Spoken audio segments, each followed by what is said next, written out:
What's going on, guys? Hope you guys are doing good. I'm getting eaten up by mosquitoes right now, so I have to make this one quick. But I want to talk about how to use false color inside of Magic Lantern if you're using T3i, T4i, T5i, 60D, EOS-M, all the stuff that, 5D. I think I named most of them. All the stuff that you have Magic Lantern for, I'm specifically using a T3i.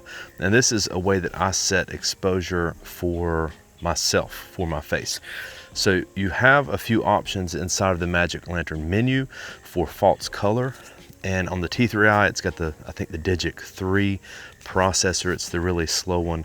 It doesn't do that well when you use the full color spectrum false color.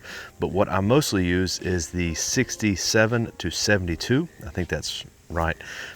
Because 70 IRE is what looks the best for most skin tones, and it gives you a little bit of yellow whenever you're hitting that 67 to 72.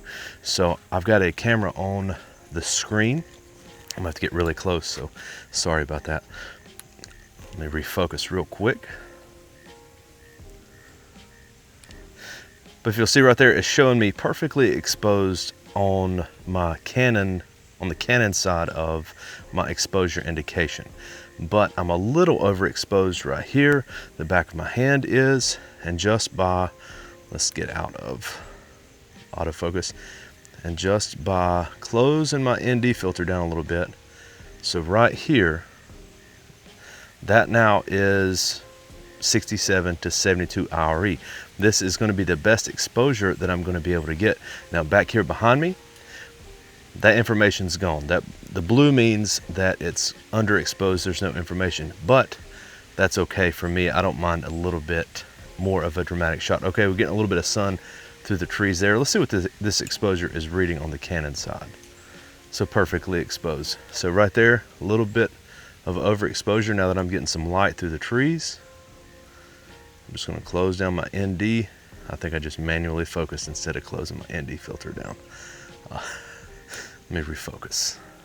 And I will say on the Canon T3i that this works a lot better if you turn off your histogram, turn off your focus peaking, that kind of stuff.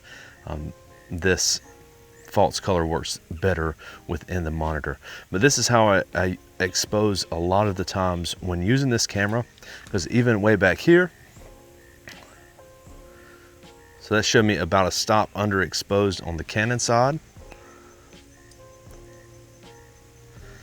And if I just open my ND filter up to where I'm getting some yellow on that lit side of my face, the back of my hand right there, a little bit of yellow there. That should be properly exposed. And let's see what it's saying for my exposure. So it's showing a stop underexposed there on the Canon side, on their exposure indicator. So it's a better way to get exposure for skin tones if that's what you were exposing for. So let's talk about overexposure. So right there you'll see red and black on my neck. Let's refocus real quick. So right there, there's no information. And the back of my hand, let's see if I can catch some light. Let's just open it all the way up. So right there, I'm really overexposed. So if I'm recording and I see any red, I pretty much just, I try not to panic. And then you'll see as I close that ND filter down, this lit up yellow or a little bit underexposed on the other side of my face. But I'm using sunlight through trees and trying to get like a Rembrandt style lighting scenario. But I hope this helped somebody out that's using Magic Lantern, that's using a Canon T3i.